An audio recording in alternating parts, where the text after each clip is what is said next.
তারপরে নতুন কি আসবে এই দায়িত্বটা তোমার মাথা থেকে বের করতে হবে। এই এন্টারপ্রেনারশিপ, নতুন করে উদ্যোগী হতে হবে। এই ভাইয়ের মতো বিলিয়নিয়ার হতে চাও, মিলিয়নিয়ার হতে চাও, you have to generate new ideas. নতুন নতুন আইডিয়াই তোমাকে হালাল পন্থায় বিলিয়নিয়ার বানাতে পারে, ঠিক কিনা? আত-তাজিরা সাদুক আল-আমিন মা'আন নাবিয়্যিন ওয়াস সিদ্দীকিন ওয়াশ শুহাদাই ওয়াস সালিহিন।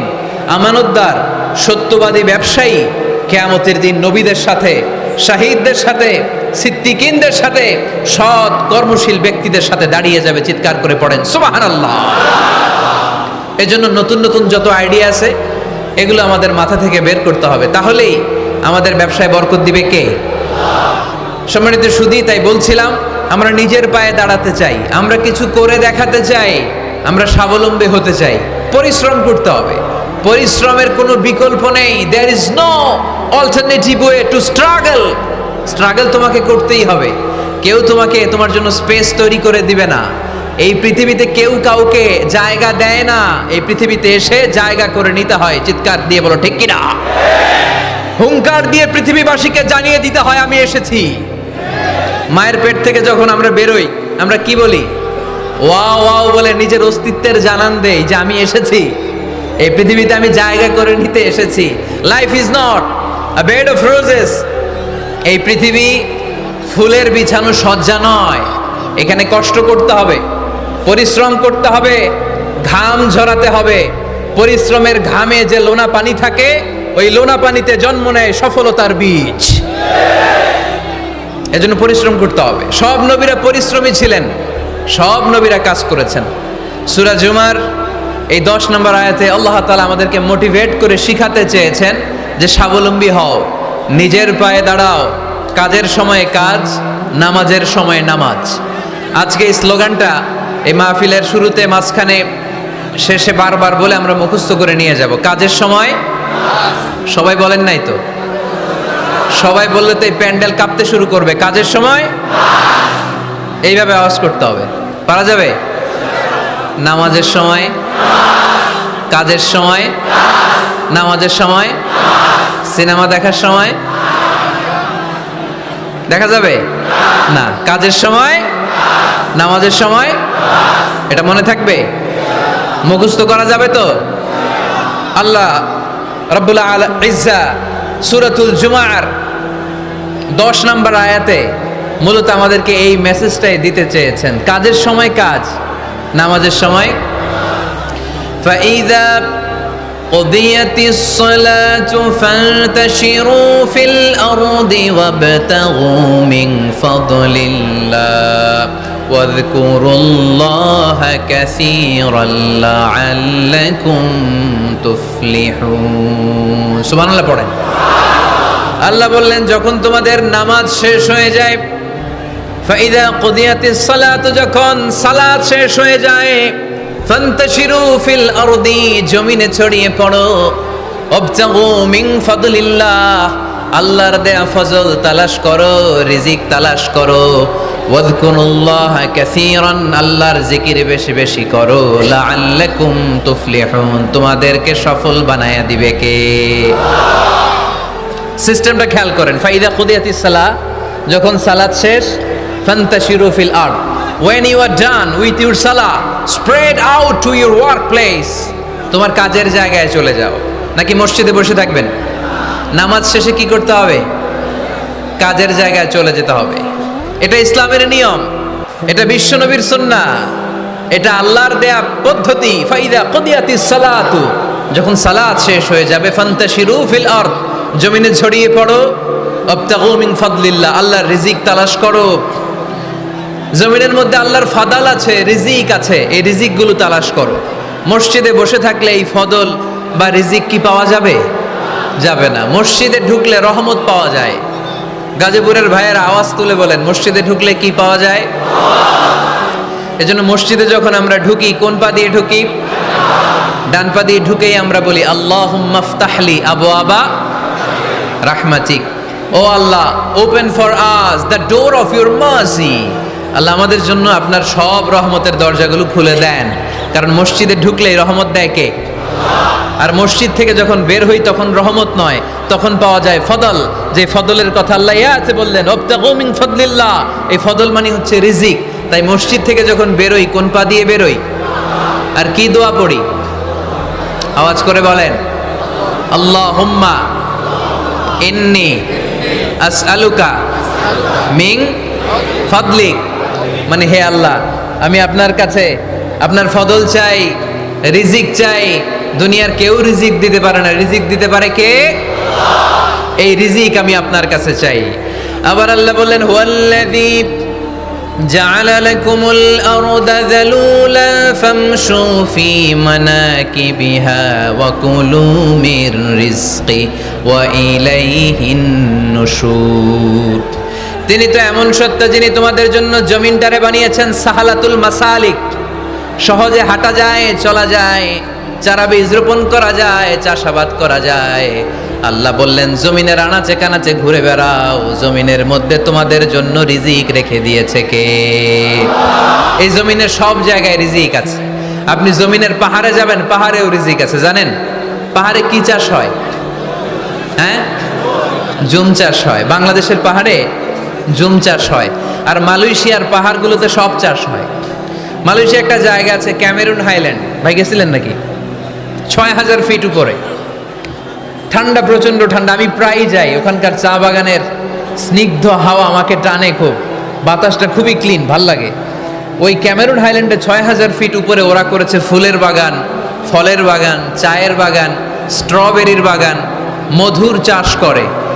আর এই ৬,০০০ ফিট উপরে এই ভেজিটেবলস আইটেমগুলো দিয়ে তারা পুরো মালয়েশিয়ার খাদ্যদ্রব্যের যত সংকট, সব সংকট তারা দূরীভূত করেছে। সুবহানাল্লাহ পড়েন। তো ওনারা পাহাড়ের উপর চাষ করে, আর আমরা সমতল জায়গায় চাষ করতে চাই না। চাষাবাদ করতে আমাদের লজ্জা লাগে। কি লাগে? যুবক ভাইয়েরা, কাজে কোনো লজ্জা নেই। কাজে কি নেই? পরিশ্রমে লজ্জা নেই। লজ্জা হচ্ছে অলসতায়, লজ্জা হচ্ছে অকর্মণ্যতায়। আমরা কাজ করে খেতে চাই, পরিশ্রম করে খেতে চাই। রাজি আছো সবাই? এখন অনেকে রুফ গার্ডেনিং করে। রুফ গার্ডেনিং মানে ছাদের, বাসার ছাদের উপরে কি সুন্দর পেঁপে গাছ, আম গাছ। আমি নিজে দেখেছি, নিজেরা খায়, আশেপাশের প্রতিবেশীদের সবাইকে দেয়, বাজারে বিক্রিও করে। নিউ আইডিয়া, রুফ গার্ডেনিং করো। তারপরে একসাথে হাঁসের চাষ হয়, পানিতে হাঁসগুলো ভেসে বেড়ায়, আর নিচে মাছের চাষ হয়। এরকম অনেক যুবক আছে যারা এগুলো করে করে স্বাবলম্বী হয়েছে। আমরা এগুলো করতে চাই না, আমাদের লজ্জা লাগে। আমাদের হোটেলের মেসিয়ারি করতে লজ্জা লাগে, ছোট্ট ফুচকার দোকান দিতে আমাদের লজ্জা লাগে, কিন্তু বিশ্বনবীর ছাগল চড়াতে কোনো লজ্জা লাগতো না। কাজে কোনো লজ্জা আছে? লজ্জা কিসে তাইলে? অলসতায়। আওয়াজ করে বলো, লজ্জা কিসে? অলসতা করা যাবে না। অলসতাকে আজকের প্রোগ্রাম থেকে আমরা না বলে দিব। আমরা অলসতাকে বলে দিব নো। অলসতাকে আমরা কি বলবো? নো। আমরা অলস হতে চাই না, আমরা খেটে খেতে চাই, ঘাম ঝরাতে চাই। পরিশ্রমের ঘামের লোনা পানিতে জন্ম নেয় সফলতার বীজ। আমরা সফল হতে চাই, ঠিক কিনা? এজন্য অলসতা করা যাবে না, কাজ করতে হবে। আল্লাহ রাসূল সাল্লাল্লাহু আলাইহি ওয়াসাল্লাম এবং সাহাবারা আমাদেরকে কাজের প্রতি উৎসাহিত করেছেন। সাইয়েদনা ওমর ফারুক রাদিয়াল্লাহু তাআলা আনহু, নাম শুনেছেন? কত নাম্বার খলিফা? সবাই বলেন। 1 নাম্বার খলিফার নাম কি? 2 নাম্বার খলিফার নাম? 3 নাম্বার? 4 নাম্বার? রিদওয়ানুল্লাহি তাআলা আলাইহিম আজমাইন। ওমর ফারুক সাধারণ কোনো সাহাবী ছিলেন না, তিনি এমন সাহাবী ছিলেন, বিশ্বনবী সাল্লাল্লাহু আলাইহি ওয়াসাল্লাম বলেছেন, আমার পরে কোনো নবীও নাই, রাসূলও নাই, তবে আমার পরে যদি কেউ নবী হতো, আমার ওমর নবী হয়ে যেত। বিশ্বনবী বলছেন, লা নবিয়্যা বা'দি ওয়ালা রাসূলা, আমার পরে কোনো নবী নাই, রাসূল নাই। লাউ কানা বা'দি নাবিয়্যুন লাকানা উমর, তবে আমার পরে যদি নবী হওয়ার কোয়ালিটি আমার কোনো সাহাবীর মধ্যে থেকে থাকে, আমার ওমরের মধ্যে সেই কোয়ালিটি আছে। প্রভু তুমি বলেছো রাসূল দেবে না, বলনি দেবে না ওমর, বলনি দেবে না হামজা তারি, খালিদ বিজয়ী সমর। প্রভু তুমি বলেছ রাসূল দেবে না, বলনি দেবে না ওমর, বলনি দেবে না হামজা তারিক, খালিদ বিজয়ী সমর। প্রভু তুমি বলেছ রাসূল দেবে না। সুবহানাল্লাহ পড়েন। ওমরে ফারুক রাদিয়াল্লাহু তাআলা আনহু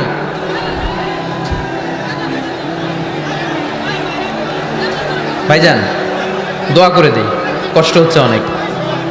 শেষ করে দিব, আলোচনা শেষ করে দিব।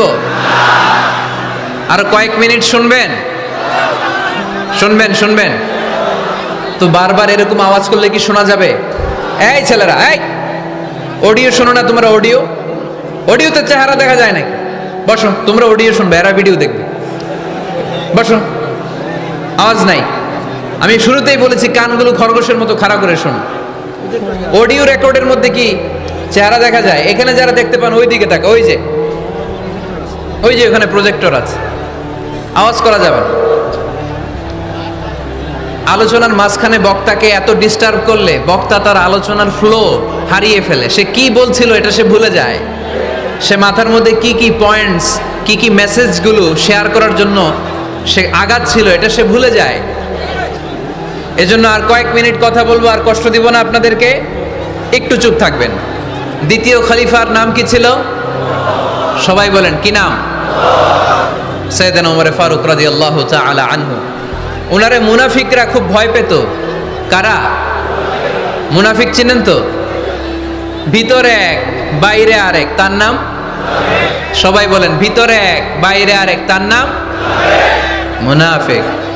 ইউযহিরু খিলাফা মা ইউবতিন, আরবিতে কি বলে? ইউযহিরু খিলাফা মা ইউবতিন, প্রকাশ করে একটা, ভিতরে আরেকটা। ভিতরে এক বাইরে আরেক, তার নাম? সবাই বলেন ভিতরে এক বাইরে আরেক, তার নাম? আমরা কি মুনাফিক হতে চাই?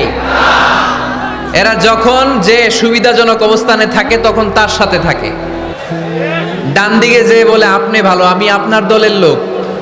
বায়ে যে বলে আরে না এটা খারাপ, আপনি ভালো, আমি আপনার দলের লোক। এরকম আছে না নাই?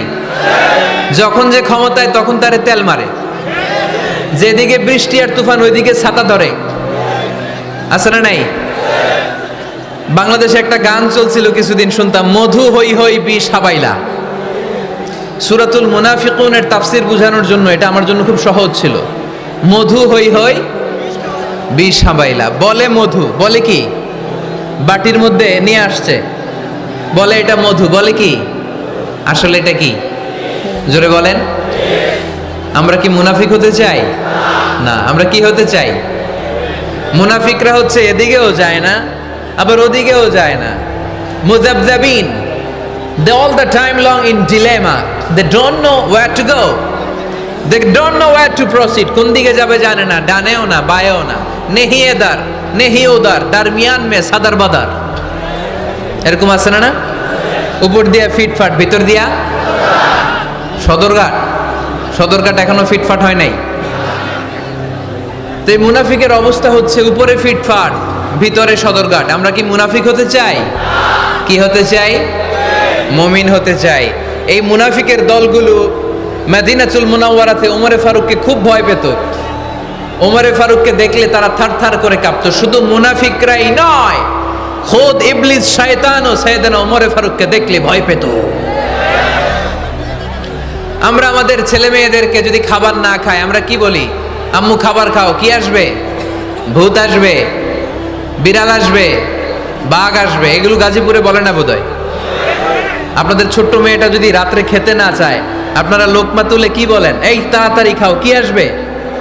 ভূত, ভূত আসবে। তো মদিনার সমাজে মদিনার ছোট্ট কচিকাচা সোনারমণিরাও রাতে খেতে চাইতো না। মদিনাতুল মুনাওয়ারার মায়েরা রাত্রিবেলা খাবার নিয়ে বাচ্চাদেরকে বলতো, মা তাড়াতাড়ি খাও, হা হুয়া ইয়াতি উমর, ওই যে উমর আসতেছে। উমর ইসলামের দ্বিতীয় খলিফা। আশাদ্দুহুম ফি আমরিল্লাহি উমর, আল্লাহর জমিনে আল্লাহর দ্বীন বাস্তবায়নের জন্য সবচেয়ে শক্তিশালী ছিল ওমর। চিল্লায় পড়েন সুবহানাল্লাহ। এই ওমরে ফারুক রাদিয়াল্লাহু তাআলা আনহু যে রাস্তা দিয়ে হাঁটতো, শয়তান ওই রাস্তা রেখে দিয়ে অন্য রাস্তা দিয়ে হাঁটতো। মা সালাকা শাইতানু ফাজ্জান সালিকান ইল্লা সালাকা ফাজ্জান গায়রা ফাজ্জিক। বিশ্বনবী বলছেন, ওমর, শয়তান তোমারে দেখে এত ভয় পায়, তুমি যে রাস্তা দিয়ে হাঁটো, শয়তান তোমারে দেখলে ওই রাস্তা রেখে দিয়ে অন্য রাস্তা দিয়ে হাঁটে। চিল্লায় পড়েন সুবহানাল্লাহ। এদিকে কি হয়েছে? লোড বেশি হয়ে গেছে। এই এলাকায় কি এটাই সবচেয়ে বড় মাঠ? এর চেয়ে বড় মাঠ আর নাই। কি হয়েছে ওইখানে? কি হয়েছে? ধাক্কা আসছে, ধাক্কা। বসেন না, একটু বসেন না।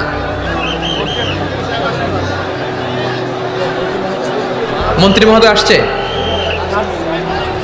মন্ত্রী মহোদয় আসতেছে উনি? মাশাআল্লাহ। উনি তো কষ্ট হয়ে যাবে, তো আসবে কিভাবে এদিক দিয়ে?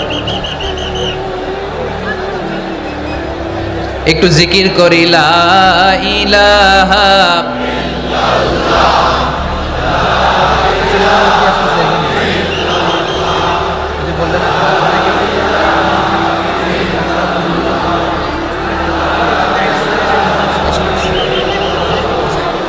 লা ইলাহা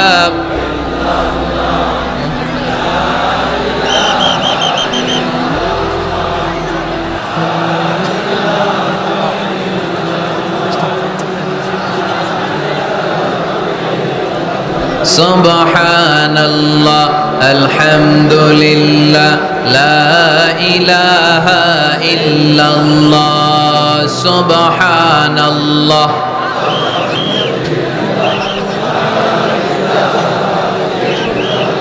আল্লাহ নামের জিকির করবে যারা, আল্লাহর কাছে প্রিয় তারা। আল্লাহর কাছে প্রিয় যারা, জান্নাতে প্রবেশ করবে তারা। জোরে লা ইলাহা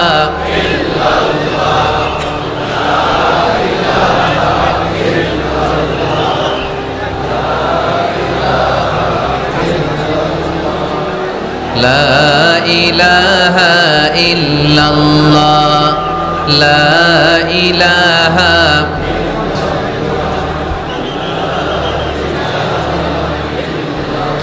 লা ইলাহা ইল্লাল্লাহ মুহাম্মাদুর রাসূলুল্লাহ সাল্লাল্লাহু আলাইহি ওয়াসাল্লাম। সাইয়েদনা ওমর ফারুক মসজিদে নববীর ইমাম। মসজিদে নববীর কি ইমাম? আপনারা শুনতেছেন? এই ছেলেরা বসে যাও, বসে যাও, বসে যাও, বসে যাও। সাইয়েদনা ওমর ফারুক মসজিদে নববীর ইমাম। এদিকে তাকান, আমার দিকে তাকান, আমার দিকে তাকান। উনি প্রত্যেক নামাজের ইমামতি করতে আসতেন মসজিদে নববীতে। জোহরের নামাজে ইমামতি করলেন। ইমামতি করে দেখলেন নামাজ শেষ, সবাই বের হয়ে চলে যায়। এটাই ইসলামের নিয়ম, ঠিক কি না? ফাইদা কুদিয়াতিস সালাতু ফান্তাশিরু ফিল আরদ ওয়াবতাগু মিন ফাদলিল্লাহ। নামাজের সময় খেয়ে ফেলাইছি। নামাজের সময়, কাজের সময়, নামাজের সময়, কাজের সময়। ফাইদা কুদিয়াতিস সালাহ, যখন নামাজ শেষ হয়, ফান্তাশিরু ফিল আরদ, জমিনে ছড়িয়ে পড়ো। এটা ইসলামের আইন। তার মানে আল্লাহ বোঝাতে চাইলেন নামাজের সময় মসজিদে চলে যাও। নামাজ যখন শেষ হয়ে যাবে, শিক্ষক চলে যাবে স্কুলে, কৃষক চলে যাবে ফসল খেতে, মেম্বার অফ দ্য পার্লামেন্ট চলে যাবে সংসদ ভবনে, ব্যবসায়ীরা চলে যাবে শপিং মলে, ঠিক কি না? কাজে চলে যাও। ওমরে ফারুক নামাজের ইমামতি করিয়ে নামাজ শেষ করলেন। সবাই চলে গেল। ইয়ামান দেশ থেকে আসা কিছু লোক গোল হয়ে বসে আছে, জিকির আজকার করে, আবাদত করে। এরা যায় না। এরা কি করে না? যায় না। আসরের নামাজে সাইয়েদনা ওমরে ফারুক রাদিয়াল্লাহু তাআলা আনহু নামাজের ইমামতি করলেন। নামাজ শেষ, সবাই চলে যায়, এরা যায় না। মাগরিবের নামাজের পরেও এরা যায় না।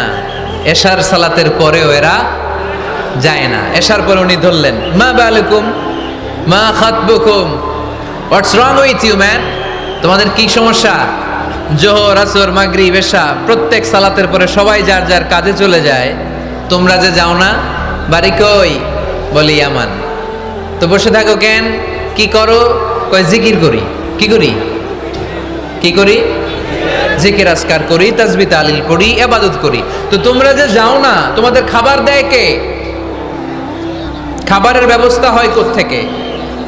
তারা বলল, আমাদের জিকির দেখে, আমাদের বুজুর্গি দেখে আশেপাশের লোকেরা পাতিল ভরে খাবার নিয়ে আসে, ওই খাবার আমরা খাই। নাহনু আল মুতাওয়াক্কিলুনা আলাল্লাহ, আমরা আল্লাহর উপর তাওয়াক্কুল করে এখানে বসে থাকি। উমরে ফারুক বললেন, সর্বনাশ, তোমরা যদি মুতাওয়াক্কিলুনা আলাল্লাহ হও তাহলে কেমনে হবে? তোমরা তো মুতাওয়াক্কিলুনা আলাল্লাহ নাও, তোমরা হচ্ছে আল মুতাওয়াক্কিলুন বা'দুকুম আলা বা'দ, আল্লাহর উপর তাওয়াক্কুলকারী নয়। তোমরা যারা পাতিলের মধ্যে করে খাবার নিয়ে আসে তাদের উপর তাওয়াক্কুল করে বসে আছো, ঠিক কি না? তোমাদের জিকিরও চলে, আবার মাথায় টেনশনও চলে, পাতিল কি ছোট আসবে না বড় আসবে, খাবারে আমার ভাগেরটা থাকবে কি থাকবে না, টেনশন আছে না নাই? কারণ অন্যের উপর নির্ভরশীল, নিজে রান্না করে নাই, নিজে তো বাজার করে নাই, নিজের তো অ্যারেঞ্জমেন্ট বলতে কিছু নাই, আরেকজন যা দিয়ে যাবে ওইটা খাবে। ওমরে ফারুক বুঝালেন, আরে বোকা, এটারে তাওয়াক্কুল বলে না। তোমার সাধ্যে যতটুকু আছে তার সবটুকুন করার পরে তুমি তাওয়াক্কুল করবে একজনের উপর, তিনি কে? এক সাহাবী বললেন, ইয়া রাসূলুল্লাহ, ইয়া হাবিবাল্লাহ সাল্লাল্লাহু আলাইহি ওয়াসাল্লাম, আমি অনেক দূর থেকে সফর করে এসেছি, এই যে আমার ওটের রশিটা, এটা ছেড়ে দিয়ে যদি আমি ঘুমিয়ে যাই, আল্লাহর উপর তাওয়াক্কুল করি, আমার ওটটা বসে থাকবে নাকি? বিষ্ণু বললেন, না, এটারে তাওয়াক্কুল বলে না। ওটের রশি রেখে দিয়ে ঘুমাইলে তোমার ওট দৌড় দিবে। এ আকিলহা সুম্মা তাওয়াক্কাল আলাল্লাহ, ওটের রশিটা আগে দড়ি দিয়ে ভালো করে গাছের সাথে বাঁধো, তারপরে তাওয়াক্কুল করবে একজনের উপর, তিনি কে? আগে বাঁধতে হবে, তারপরে তাওয়াক্কুল, আগে কাজ করতে হবে, তারপরে তাওয়াক্কুল। এক লোক বড় হুজুরের কাছে দোয়া চাইছে, হুজুর আপনি দোয়া করবেন আল্লাহ যেন আমার একটা ছেলে সন্তান দেয়। কি দেয়? কথা বুঝে নাই বোধ হয়। কি দেয়? ছেলে সন্তান দেয়। তো হুজুর অনেক দোয়া করে দিছে, বড় হুজুর, আল্লাহ তারে তুমি ছেলে সন্তান দিও। তো ছেলে সন্তান হয় নাই। তার পরের বছর এসে আবার হাজির, হুজুর একটু দোয়া করেন আমার জন্য আল্লাহ একটা ছেলে সন্তান দেয়। হুজুর আবার দোয়া করলেন, কিন্তু ছেলে আর হয় নাই। পরের বছর এসে আবার হাজির, হুজুর একটু দোয়া করেন। কি দোয়া করবো বাপ? বলে হুজুর দোয়া করেন আল্লাহ যেন আমার একটা ছেলে সন্তান দেয়। হুজুর আবার দোয়া করলেন। এর পরের বছর এসে আবার হাজির, কয় হুজুর ছেলে সন্তান। হুজুরকে ঘটনা কি? ঘটনা কি? এর সন্তান হয় না কেন? বললো বাবা তুমি কি বিয়ে করছো? কয় না। সন্তান হবে কোত্থেকে? আগে তো বিয়ের পর্বটা সার, তারপরে তাওয়াক্কুল করবি কার উপর? বিষ্ণু বললেন, তাগদু খেমাসান তারুহু বেতানান, পাখিগুলোর মতো যদি সকালবেলা তাওয়াক্কুল করে বের হয়ে যাও, প্রতিটা পাখি, আপনাদের গাজীপুর এলাকায় পাখির বাসা আছে নাকি? কি পাখি আছে? বাবুই পাখি, হ্যাঁ কি পাখি? সব আছে। তো এই পাখিগুলো এই গাজীপুরের বিভিন্ন গাছপালার উপরে যে নিড় বানিয়েছে বাসা, দেখবেন সকাল বেলায় এই পাখিগুলো আল্লাহর উপর তাওয়াক্কুল করে বের হয়ে যায়। এই পাখিগুলো জানে কোন জায়গায় ওর রিজিক আছে। এই পাখিগুলোর রিজিকের ব্যবস্থা করলো কে? সারাদিন শেষে পাখিগুলো আবার ওদর পূর্তি করে পাখিগুলোরে নিড়ে ফিরিয়ে দেয় কে? জানে না কোথায় খাবার আছে। আমাদের ফ্রিজ আছে, ফ্রিজ, ডিপ ফ্রিজ, 7 দিনের বাজার করে ডিপ ফ্রিজের মধ্যে খাবার রেখে দেই। পাখিদের ডিপ ফ্রিজ আছে নাকি? আমাদের টাকা বেশি ঘরের মধ্যে হয়ে গেলে ব্যাংকের মধ্যে অ্যাকাউন্টে ফেলে দিয়ে আসি। পাখিদের কোনো ব্যাংক অ্যাকাউন্ট আছে নাকি? আহা, তারুহু তাগদু খিমাসান তারুহু বিতানান, সকালবেলা পাখিগুলো কিচির মিচির আল্লাহর জিকির করে বের হয়ে যায়। বিকেলবেলা প্রতিটা পাখির পেটে খাবার দিয়ে আবার ফিরিয়ে দেয় কে? এটার নাম তাওয়াক্কুল। ওমরে ফারুক বললেন, তোমরা যা করছো এটা তাওয়াক্কুল নয়। নামাজের পরে বের হয়ে যাবা, আল্লাহর জমিন যে আবাদ করবা, কৃষি কাজ করবা, ব্যবসা করবা, বাণিজ্য করবা, চাকরি করবা, আবার নামাজের সময় ঘরে আসবা। এর মাধ্যমে তোমার ঘরে যে হালাল রিজিকের ব্যবস্থা আল্লাহ করে দিবে, এটার নাম হলো তাওয়াক্কুল। পড়েন সুবহানাল্লাহ। গোটা জমিনটা আমাদের, গোটা জমিন আমাদের জন্য আল্লাহ দিয়েছেন। যেখানে যাবেন রিজিকের ব্যবস্থা আছে না নাই? আপনাদেরকে শোনাইছি না যে বাংলাদেশের পাহাড়ে কি চাষ হয়? ওখানে জুম রেখেছে আল্লাহ। মালয়েশিয়ার ক্যামেরুন হাইল্যান্ডে আল্লাহ ফলের বাগান, ফুলের বাগান রেখেছে। আবার আপনি সাগরের মধ্যে নামলে রিজিক আছে না নাই? কি আছে? মাছ। সুবহানাল্লাহ কইবেন না? ওয়ালাকাদ কাররামনা বানি আদম ফাহামালনাহুম ফিল বাররি ওয়াল বাহরি ওয়া রাযাকনাহুম মিনাত তাইয়্যিবাত।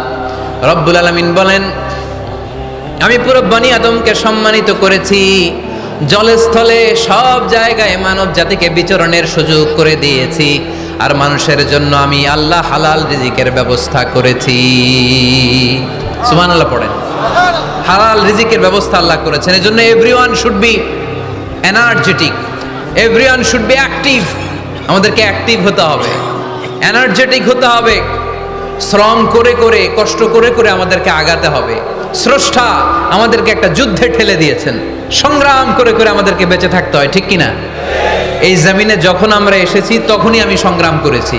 বিশ্বাস করেন, একজন স্বামীর এক ফোঁটা বীর্যের মধ্যে যদি 20 কোটি শুক্রাণু না থাকে, কয় কোটি? আরো জোরে।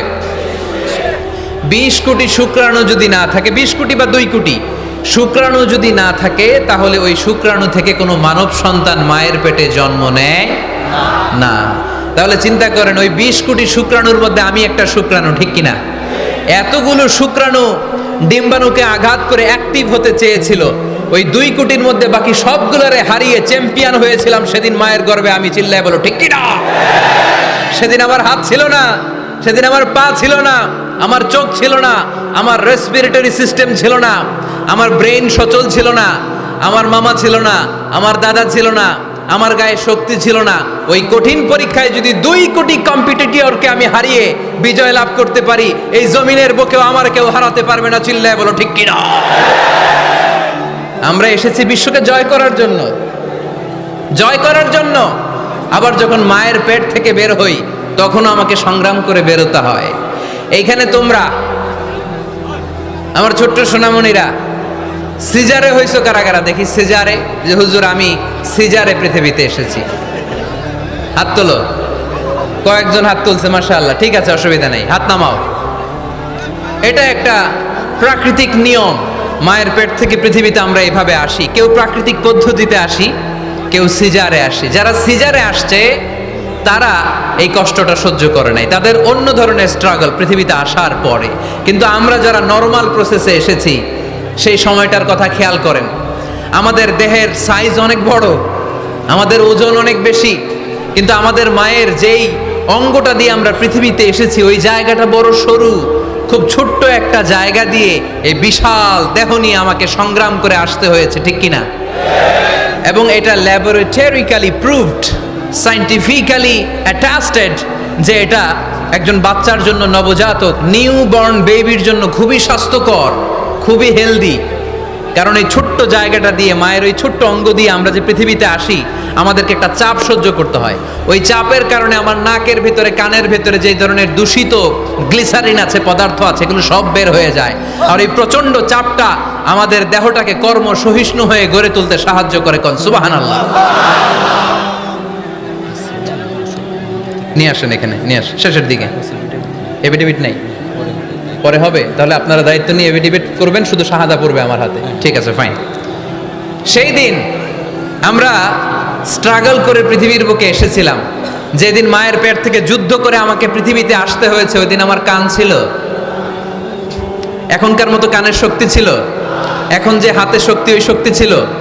ওই কঠিন পরিস্থিতিতে যদি আমি সংগ্রাম করে টিকে থাকতে পারি, বর্তমান সময়ে আমাদেরকে কেউ আটকায় রাখতে পারবে না, পারবে না।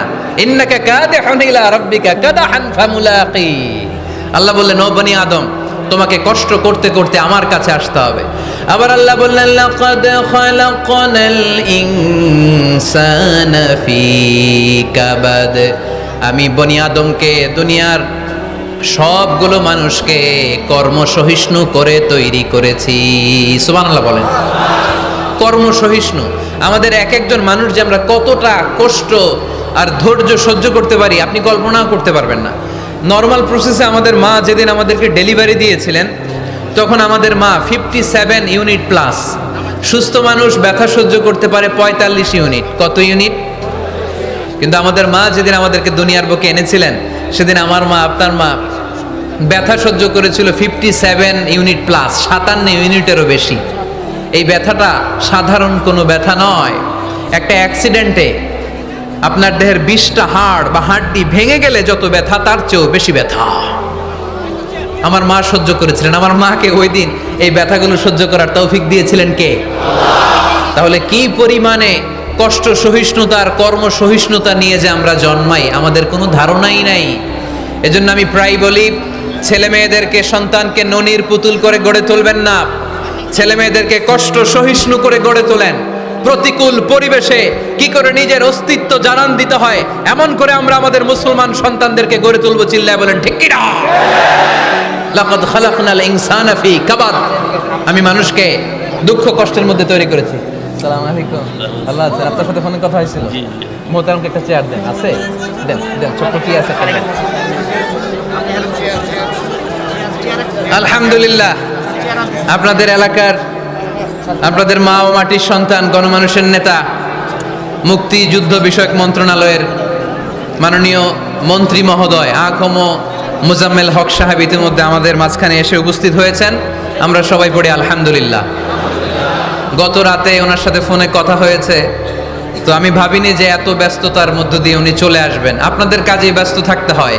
আমরা আসলে অনেকে জানি না যে এমপি মন্ত্রীরা কতটা ব্যস্ত থাকে। জনপ্রতিনিধিরা আপনাদের নানা কাজে, নানা জায়গায় ব্যস্ত থাকতে হয়, বিভিন্ন মিটিং। ওই দিন আমি কুমিল্লা জেলার ডিসি সাহেবের সাথে একটা মিটিং ছিল, দেখলাম যে অনেক লোক ওখানে ভিড় করে আছে। আমি যে ছোট্ট একটা সালাম বিনিময় করব, মিটিংটা সার্ব সুযোগই হচ্ছিল না, অনেক ব্যস্ত থাকে ওনারা। তারপরেও ওনাদের ব্যস্তমুখর মূল্যবান সময়গুলো থেকে কিছু সময় আমাদের জন্য দিয়ে আজকের প্রোগ্রামে হাজির হয়েছে। আমরা মোবারকবাদ জানাই। সম্মানিত সুধী, আমরা বলছিলাম কাজের সময়, আরো জোরে বলতে হবে, কাজের সময়, নামাজের সময়, আর ভরসা করতে হবে একজনের উপর, তিনি কে? কাজে কোনো লজ্জা আছে? লজ্জা কিসে? অলসতায়। আমরা অলস হতে চাই না। রসুল বাত্তালে দুঃখানু শয়তান, অলস মস্তিষ্ক শয়তানের আড্ডাখানা। আমরা নিজের পায়ে দাঁড়াতে চাই, আমরা স্বাবলম্বী হতে চাই, আমরা সাস্টেইনেবল ডেভেলপমেন্ট গোলের পক্ষে, আমরা মিলেনিয়াম ডেভেলপমেন্ট গোলের পক্ষে, আমরা বাংলাদেশকে উন্নতির শিখরে নিয়ে যাওয়ার পক্ষে। চিল্লায় বলেন ঠিক কিনা? আমরা আগে দুনিয়ার কল্যাণ চাই, এটা ইসলামের নিয়ম। আগে কি আখেরাত চাই না আগে দুনিয়া চাই? জোরে বলেন। আরে দুনিয়াতে ভালো থাকলেই তো আখেরাতে ভালো থাকবেন।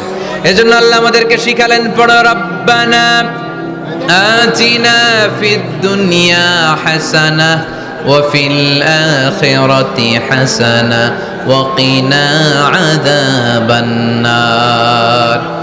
আয় আমাদের রব, এই দুনিয়ার বুকে আপনি আমাদেরকে কল্যাণ দেন, আখিরাতের বুকে আপনি আমাদেরকে কল্যাণ দেন, আগুনের শাস্তি থেকে আল্লাহ আপনি আমাদেরকে বাঁচিয়ে দেন। পড়ে না আমিন। তাহলে আগে দুনিয়া, তবে দুনিয়াকে হৃদয়ে স্থান দেয়া যাবে না। দুনিয়াকে বশ করে হাতে নিব, কিন্তু হৃদয়ে থাকবে আখিরাত। জোরে বলতে হবে ঠিক কিনা? নিজ হাতে উপার্জিত সম্পদের চেয়ে শ্রেষ্ঠ কোনো সম্পদ আর হতে পারে না। আমার দিনমজুর ভাইয়েরা, কুলিমজুর ভাইয়েরা, রিকশাওয়ালা ভাইয়েরা, ফ্যাক্টরি ওয়ার্কার যারা, আপনারা আল্লাহর কাছে অনেক সম্মানিত। আপনাদের উপার্জন হালাল। আপনাদের এক পা এমনি জান্নাতে ঢুকে আছে। এখন শুধু এক পা ঢুকাইলে চলবে? পা কয়টা? আরেকটা ঢুকানোর দরকার আছে না নাই? আপনাদের উপার্জন হালাল। আপনারা 5 ওয়াক্ত সালাত পড়বেন, মানুষের হক নষ্ট করবেন না, আব্বা আম্মার দোয়া নিবেন। দ্বিতীয় পাটাও জান্নাতে ঢুকায় দিবে কে? মা আকালা আহাদুন তুআমান কত্তু খায়রুম মিন আইয়াকুলা মিন আমালি ইয়াদিহি। নিজের হাতে উপার্জিত সম্পদের চেয়ে, খাবারের চেয়ে শ্রেষ্ঠ সম্পদ আর হতে পারে? আমার রিকশাওয়ালা ভাই, তার উপার্জন হালাল না হারাম? আমার কুলিমজুর ভাই, উপার্জন হালাল না হারাম? মাথার ঘাম পায়ে ফেলে ফ্যাক্টরি ওয়ার্কাররা যে বেতনটা পায়, এটা হালাল না হারাম? তাদের দোয়াকে কবুল করে নিবে কে? এজন্য যুবক ভাইরা, never under estimate any job. কোন জবকে, কোন চাকরিকে ছোট করে দেখার সুযোগ নাই, কারণ আমার উপার্জন হালাল হলেই ওই হালাল উপার্জনে বরকত দিবে কে? Whether it's the small or big, you don't care, এটা তোমার কেয়ার করার দরকার নেই। চাকরি পেলেই একটা ঢুকে যাবা, চাকরি পেলেই ঢুকে যাবা, কারণ আমাদের চাকরির বাজার মন্দা। আমাদের বাংলাদেশ ভারতে কোন একটা চাকরির জন্য চেয়েছে 8 পাস, ওইখানে অ্যাপ্লাই করে ডক্টরেট ডিগ্রি দাঁড়িয়ে আসে না নাই? এত কষ্ট করে চাকরি পাওয়া পৃথিবীর কোথাও লাগে না, কারণ আমাদের পপুলেশন বেশি, তাই চাকরির জন্য আমাদের বসে থাকা লাগবে না। আমাদেরকে উদ্যোক্তা হতে হবে, আমাদের এন্টারপ্রেনার হতে হবে। শুরুতে যেটা বলেছিলাম, আমাদের আইডিয়াকে কাজে লাগাতে হবে, ঠিক কিনা? আর যাই করব আমরা ভালোভাবে করব, ভালোভাবে করলে ওই কাজে বরকত দেয় কে? ভালোভাবে করার জন্য আল্লাহ তাআলা সূরাতুল মুলকে আমাদেরকে গাইডলাইন দিয়েছেন। রব্বুল আলামিন বলেন, আল্লাযী খালাকাল মাউতা ওয়াল হায়াতা লিয়াবলুয়াকুম আইয়ুকুম আহসানু আমালা। তিনি এমন সত্তা যিনি তোমাদের তৈরি করেছেন, জীবন আর মৃত্যুকে তৈরি করেছেন এই জিনিসটা পরীক্ষা করবার জন্য, তোমাদের মধ্য থেকে কে ভালোভাবে কাজ করে। সুবহানাল্লাহ। কে বেশি আমল করে, আল্লাহ এটা বলছে, নাকি কে ভালো আমল করে? কথা কি বুঝতেছেন? যদি বেশি আমল করার কথা আল্লাহ বলতো, তাহলে এই আয়াতটা হতো লিয়াবলুয়াকুম আইয়ুকুম আকসারু আমালা। কিন্তু আল্লাহ কি এই আয়াতে আকসারু আমালা বলেছে? আলেম যারা আছেন তারা আমার সাথে সাথে বলেন, আল্লাহ কি আকসারু আমালা বলেছে? আল্লাহ কি বলেছে? লিয়াবলুয়াকুম আইয়ুকুম আহসানু আমালা, কে ভালো করে কাজ করে উইথ প্রফেশনালিজম। আপনি যেটাই করেন না কেন, আপনাকে প্রফেশনালিজমের সাথে করতে হবে, তাহলে ওই কাজে বরকত দিবে কে? ছোট হোক বড় হোক, এটা কোনো সমস্যা? যাই করি না কেন কিভাবে করব? ভালোভাবে। আওয়াজ করে বলেন, কিভাবে করব? যে কোনো কাজ করো না ভাই, যে কোনো কাজ করো, তা যেন হয় সবার চেয়ে সবচেয়ে সুন্দর। যে কোনো কাজ করো না ভাই, যে কোনো কাজ করো, তা যেন হয় সবার চেয়ে সবচেয়ে সুন্দর। হোক না সেটা পড়া লেখা, রঙের ভাষায় ছবি আঁকা, হোক না সেটা পড়া লেখা, রঙের ভাষায় ছবি আঁকা, হোক না সেটা সামান্য কাজ কিংবা মহত্তর, তা যেন হয় সবার চেয়ে সবচেয়ে সুন্দর। যে কোনো কাজ করো না ভাই, যে কোনো কাজ করো, তা যেন হয় সবার চেয়ে সবচেয়ে সুন্দর। চিৎকার করে বলতে হবে, ঠিক কিনা? যাই করি না কেন সেটা যেন সবচেয়ে সুন্দর হয়। You have to make the best out of you, you have to try you level best. তোমার সাধ্যের যতটুকু আছে তার সবটুকু করতে হবে, বাকি বরকত তার কল্যাণ আমাদেরকে দান করবে কে? বিষ্ণু ঈসা ইসলাম কখনো অলসতাকে উৎসাহিত করেন নাই, ভিক্ষাবৃত্তিকে উৎসাহিত করেন নাই, তিনি পরিশ্রমকে অ্যাপ্রিশিয়েট করেছেন। এক সাহাবী রাদিয়াল্লাহু তাআলা আনহু এসে বললেন, ইয়া রাসূলুল্লাহ, আমাকে কিছু দান করেন, আ'তিনি শাইআন। বিষ্ণু বললেন, তুমি ভিক্ষা করো, তোমার ঘরে কিছু নাই? সাহাবী বললেন, লা ইয়া রাসূলুল্লাহ, কিছু নাই। বিষ্ণু ঈসা ইসলাম আবার প্রশ্ন করলেন, কিছুই নাই? সে বলল, হ্যাঁ আছে। কি আছে? একটা জামা আছে, জামা, আর আছে একটা পানি খাওয়ার জগ। দুইটা জিনিস আছে, একটা কি আর একটা পানি খাওয়ার জগ। বিষ্ণু বললেন, দুইটা নিয়ে আস। সাহাবী রাদিয়াল্লাহু তাআলা আনহু জামার জগ নিয়ে এসে বিষ্ণু ঈসা ইসলামের হাতে দিলেন। বিষ্ণুনবী জামার জগটা ধরে বললেন, মাইয়াশতারি হাযাইন, কে আছো আমার সাহাবীদের মধ্যে এই দুইটা জিনিস কিনতে চাও? এক সাহাবী দাঁড়িয়ে বললেন, ইয়া রাসূলুল্লাহ, ইয়া হাবিবাল্লাহ, আনা আশতারিহিমা বিদিরহাম। এই দুইটা জিনিস, একটা জামা, একটা পানি খাওয়ার জগ, আমি 1 দিরহাম দিয়ে কিনে নিতে চাই। পড়েন সুবহানাল্লাহ। বিশ্বনবী বললেন, 1 দিরহাম তো কম হয়ে যায়, 1 দিরহামের চেয়ে বেশি দিয়ে কেনার মতো যদি কেউ থাকে একটু হাত তোলো। মাইয়াজিদু আলা যালিক, এর চেয়ে বেশি দাম দিয়ে কেনার মতো কেউ আছো নাকি? আরেক সাহাবী হাত তুলে বললেন, ইয়া রাসূলুল্লাহ, ইয়া হাবিবাল্লাহ, আশতারিহিমা বিদিরহামাইন, আমি 1 দিরহাম নয়, আপনার সম্মানে 2 দিরহাম দিয়ে জিনিসগুলো কিনে নিতে চাই। 2 দিরহাম। বিষ্ণু বললেন, ওকে ফাইন, ডান, 2 দিরহামে বিক্রি হয়ে যাবে। দিয়ে দেওয়া হলো। 2 দিরহাম নিয়ে বিষ্ণু ঈসা ইসলাম ওই আগন্তুক ভিক্ষুক সাহাবীর হাতে দিয়ে বললেন, যাও এক দিরহাম দিয়ে তোমার পরিবার পরিজনদের জন্য খাবার কিনে নিয়ে যাও, আরেক দিরহাম দিয়ে একটা কুঠার কিনে নিয়ে আসো। কি কিনে নিয়ে আসো? সবাই বলেন। কুঠার চিনেন আপনারা? কুঠার দিয়ে কি করে? গাছ কাটে। ওই সাহাবী আরেক দিরহাম দিয়ে একটা কুঠার কিনে নিয়ে আসলেন। বিশ্বনবী সাল্লাল্লাহু আলাইহি ওয়াসাল্লাম নিজ হাতে ওই কুঠারের একটা হাতল লাগাই দিলেন। সুবহানাল্লাহ পড়তে পারলেন না মজা করে? হাতল ছাড়া কুঠার ধরা যায়? ধরা যায় না। বিশ্বনবী কাঠের একটা হাতল লাগাই দিলেন। এই হাতলটা দিয়ে বিশ্বনবী বললেন, try to imagine the attitude of the last messenger Muhammad সাল্লাল্লাহু, he changed the world for the better and made us better creature. তার নাম কি? কি নাম? হি ওয়াজ মুহাম্মদ সাল্লাল্লাহু আলাইহি ওয়াসাল্লাম। Muhammad, mercy upon mankind, teacher of all mankind, Abul Qasim, Ya Habibi, Ya Muhammad, Ya Shafi'i, Ya Muhammad, Khairu Khalqillahi Muhammad, Ya Mustafa, Ya Imam al-Mursalin, Ya Mustafa, Ya Shafi'al Alamin. পড়েন সবাই। Ya Mustafa, Ya Imam al-Mursalin, Ya Mustafa, Ya Shafi'al Alamin.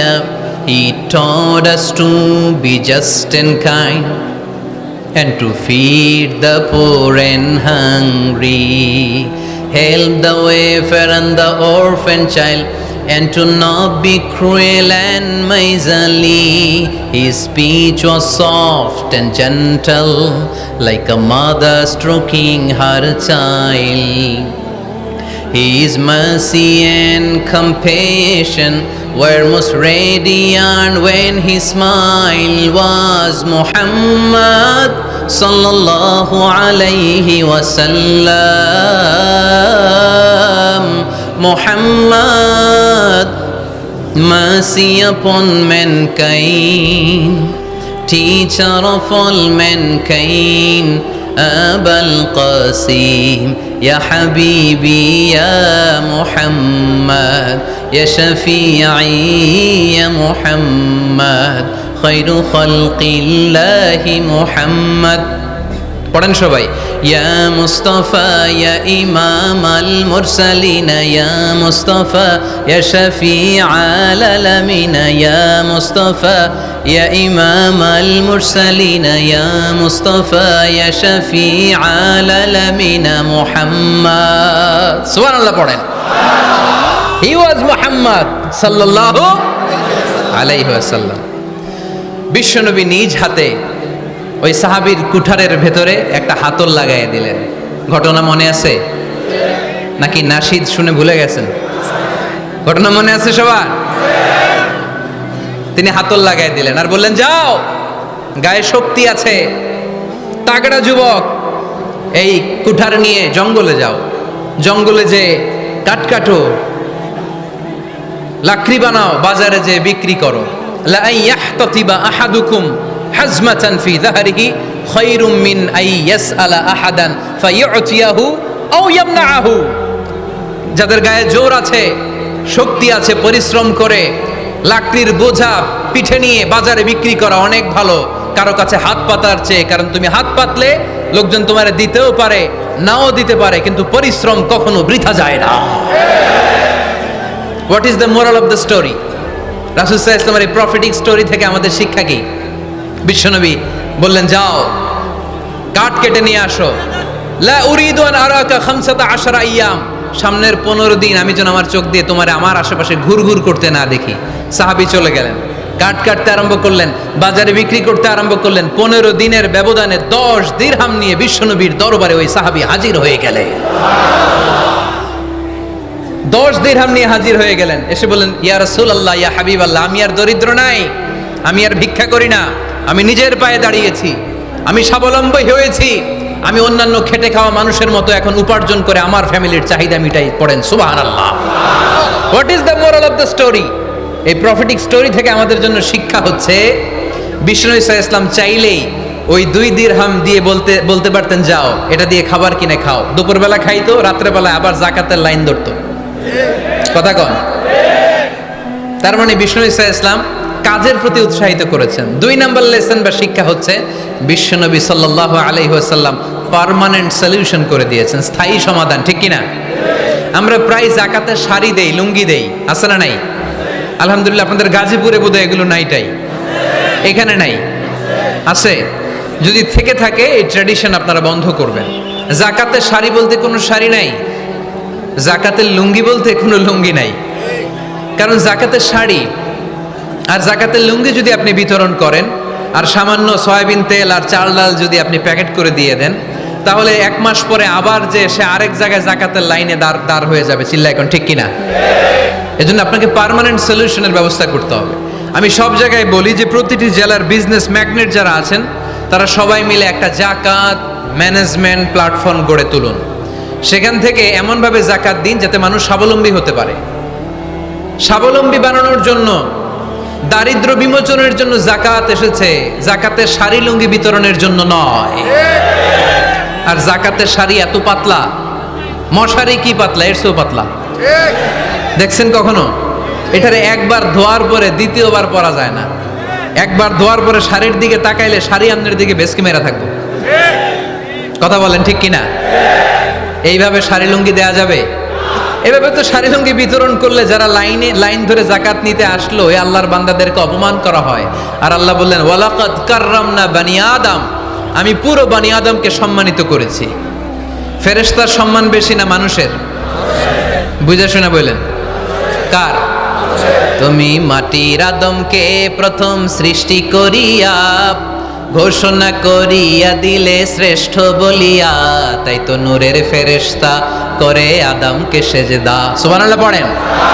তাই তো নূরের ফেরেশতা করে আদমকে সেজদা, সবার চেয়ে সম্মান দিলে মাটির আদমকে। পড়েন আল্লাহু আল্লাহু তুমি জাল্লে জালালুহু, শেষ করা তো যায় না গে তোমার গুণগান। আল্লাহু আল্লাহু, সুবহানাল্লাহ পড়েন। আহা, মানুষের মর্যাদা সবচাইতে বেশি। এজন্য জাকাত যারা নিতে আসে তাদেরকে অপমান করা যাবে না। এর কারণ জাকাত দিয়ে আপনি কোনো করুণা করেননি, বরং ওরা জাকাত নিয়ে আপনাকে এই ফরজ ইবাদত করার সুযোগ করে দিয়ে আপনার প্রতি করুণা করে গিয়েছে। আওয়াজ করে বলেন ঠিক কি না?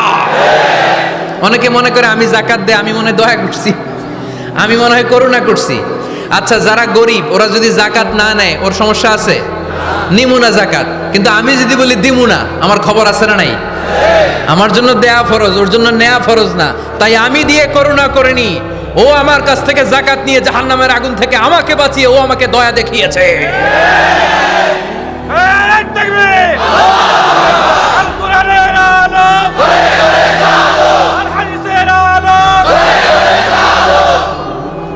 এজন্য জাকাত দারিদ্র বিমোচনের জন্য। কিভাবে জাকাত দিবেন? আপনি জাকাতের টাকা দিয়ে খেয়াল করবেন, একটু ক্রস চেক করে নিতে হবে, ডবল চেক করে নিতে হবে। যেই ফ্যামিলিতে জাকাত দিবেন কর্মক্ষম উপার্জনের মতো করতে পারে এরকম ছেলে আছে কিনা, থাকলে ওর একটা অটো রিক্সা কিনে দেন, সিএনজি কিনে দেন, ওই সিএনজি চালিয়ে ওর ফ্যামিলিটা দিব্যি চলে যাবে, ঠিক কিনা? ওর একটা অস্ট্রেলিয়ান গাভী কিনে দেন, ওই গাভীর দুধ বিক্রি করে ফ্যামিলিটা স্বাবলম্বী হয়ে যাবে, ঠিক কিনা? লক্ষ্মীপুরে আমি ওয়াজ করলাম, বললো হুজুর আমরা এভাবে একটা জাকাত ম্যানেজমেন্ট প্ল্যাটফর্ম গড়ে তুলেছি, এখানে আমরা টাকা জমিয়ে জমিয়ে আমাদের এলাকার যে সমস্ত ছেলেগুলো কর্মক্ষম, তাদের ঘরে টাকা পয়সা নাই, আমরা জাকাতের টাকা দিয়ে ওদেরকে প্রবাসী বানিয়ে দেই, বিদেশে পাঠিয়ে দেই। ওর কষ্ট অর্জিত সম্পদ দিয়ে ওর ফ্যামিলি এখন দেদারসে চলছে, কোনো জাকাতের লাইনে যে তারা নিজেদেরকে আর অপমান বোধ করছে না। এইভাবে জাকাত দিতে হবে। দিলটার একটু খোলেন, হাতটার একটু খোলেন, তাহলে হৃদয়টারে খুলে দিবে কে? দে জাকাত, দে জাকাত তোরা দে রে জাকাত, দে জাকাত, দে জাকাত তোরা দে রে জাকাত, তোর দিল খুলবে পরে আগে খুলু খাত, দে জাকাত, দে জাকাত তোরা দে রে জাকাত। পড়েন আমিন। এই জাকাতের মাধ্যমে আমরা আমাদের বাংলাদেশকে স্বাবলম্বী করতে চাই। রাজি আছেন সবাই? সংঘবদ্ধ প্রচেষ্টায় জাকাত আদায় করতে রাজি আছেন? বিশ্বনবী সাল্লাল্লাহু আলাইহি ওয়াসাল্লাম চাইলে এই 2 দিরহাম দিয়ে বিদায় করে দিতে পারতেন, কিন্তু বিষ্ণু ঈসা ইসলাম তাকে কাজের প্রতি উৎসাহিত করলেন, পার্মানেন্ট সলিউশন দিলেন। এজন্য অলসতার সাথে ইসলামের কোনো সম্পর্ক আছে? আওয়াজ করে বলেন, অলসতার সাথে সম্পর্ক আছে? অলসতাকে যেন আজকে আমরা কি বলে দিছিলাম? ভুলে গেছি। আরো জোরে। অলস